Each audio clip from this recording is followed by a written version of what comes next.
दोस्तों, आज हम चर्चा करेंगे एक ऐसे सरदार की, एक ऐसे मुखिया की जो अपने घर को सुरक्षित नहीं रख सकता। एक ऐसा मुखिया जिसका खुद के परिवार पर, खुद के राज्य में कोई भी अधिकारी, कर्मचारी, जनता सुनने को तैयार नहीं है। कोई भी व्यक्ति किसी भी तरह से सुरक्षा महसूस नहीं करता। और वही मुखिया जब दूसरे के घर में घुसता है तो वहाँ के बच्चों से पूछता है कि कितने पढ़े हो, क्या करते हो, भविष्य का लक्ष्य क्या है, तुम्हें ऐसा नहीं करना चाहिए, तुम्हें इस जगह से बचना चाहिए, तुम्हारे अंदर ये कमी है, हमारे साथ रहो, ऐसा करेंगे। तमाम ऐसी बिंदुओं पर तमाम ऐसी चर्चाएं आपने सुनी होंगी, देखी होंगी और ख़ुद भी महसूस किया होगा। ये दावे के साथ बोलता हूँ। आपसे भी किसी न किसी व्यक्ति ने कहा होगा कि आप क्या करते हैं, कहाँ रहते हैं, क्या करने वाले हैं, और ख़ुद में और ख़ुद के परिवार में उसकी कोई ना सुनता हो, लेकिन फिर भी वो मुखिया बनता है। मुखिया बनने के साथ लोगों के कष्टों को निवारण करने का काम करना चाहिए, लेकिन वो ऐसा नहीं कर पाता। एक ऐसे ही आज हम मुखिया, एक ऐसे प्रदेश के मुख्यमंत्री की बात करेंगे जो हाल ही में जो चुनाव हो रहे हैं पश्चिम बंगाल में जाकर उसने जो तंज ममता सरकार, वहाँ की दीदी, वहाँ की सिरनी पर जो कसे हैं, उन्हीं के बीच की बिंदुओं की चर्चा है। नमस्कार दोस्तों, मैं हूं मुकेश कोरी और आप देख रहे हैं कोली न्यूज़ चैनल। अभी तक हमारे चैनल को सब्सक्राइब ना किया हो तो सबसे पहले चैनल को सब्सक्राइब करें। सब्सक्राइब करने के साथ ही बेल आइकन पर भी क्लिक कर दें, जिससे हमारी पड़ने वाली प्रत्येक अपडेट सबसे पहले आपको प्राप्त होगी। जी हाँ मित्रों, मैं बात कर रहा हूँ मध्य प्रदेश के मुखिया, मध्य प्रदेश के मुख्यमंत्री, मध्य प्रदेश के सीएम शिवराज सिंह चौहान की।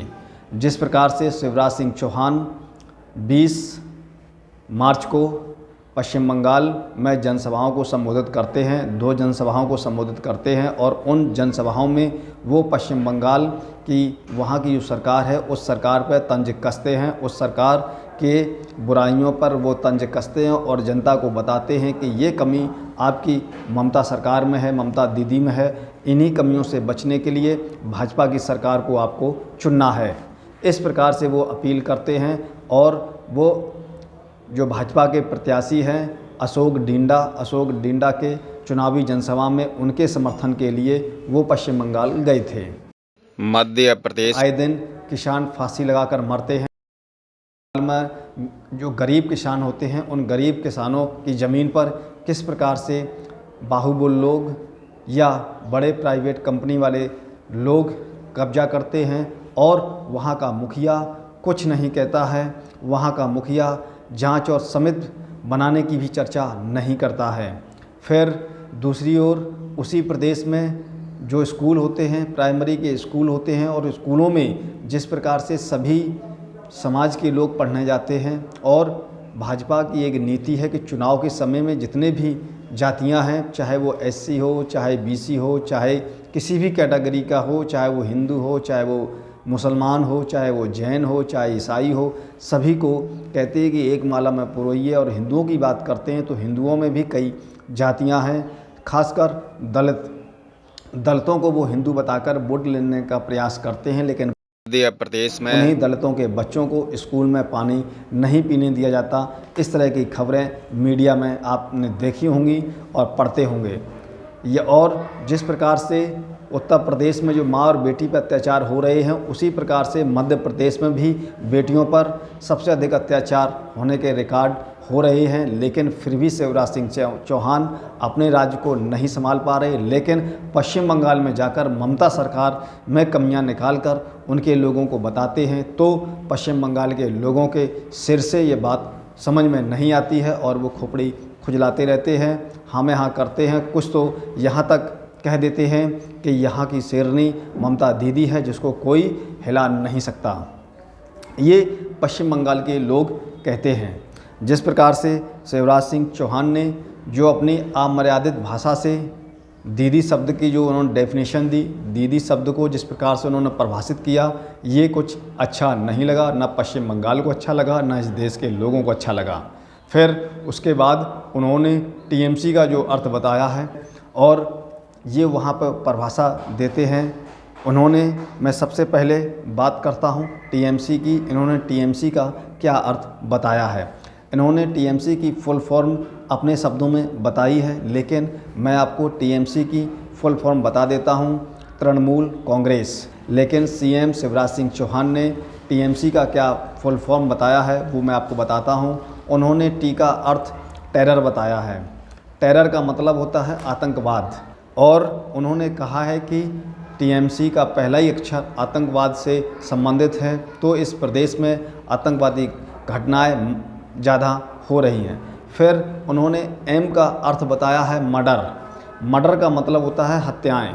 और तीसरा उन्होंने सी का अर्थ बताया है करप्शन। करप्शन का मतलब होता है भ्रष्टाचार। उन्होंने सी को भ्रष्टाचार से जोड़ दिया है, लेकिन वो ये भूल गए कि जिस प्रकार से एमपी में भ्रष्टाचार की पोलें खुलती रही हैं उस पर वो चर्चा नहीं करते।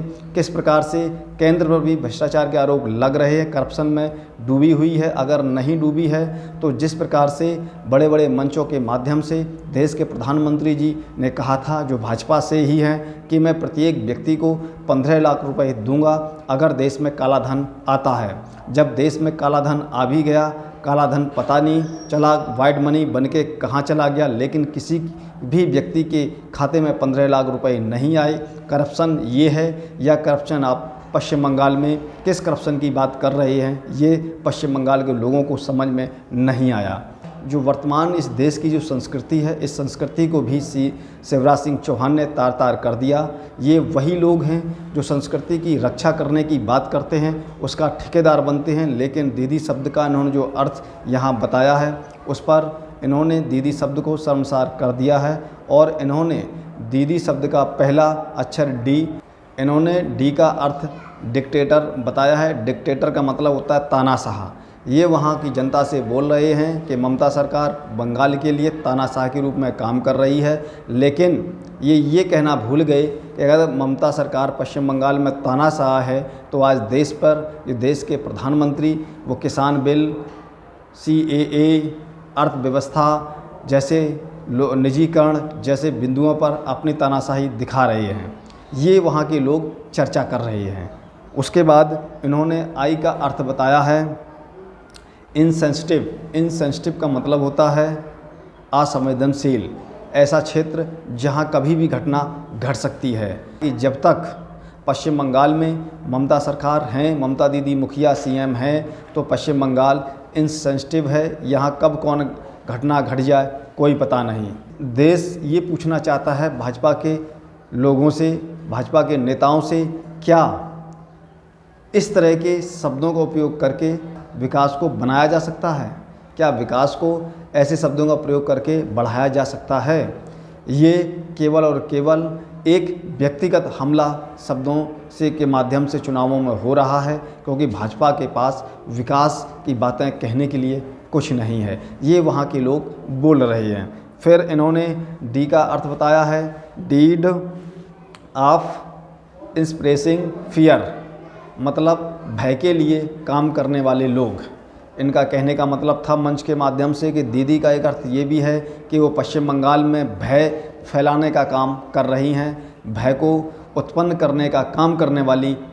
इन्होंने अंतिम आई का अर्थ बताया इनकम्पिटेंट CM, मतलब अयोग्य मुख्यमंत्री।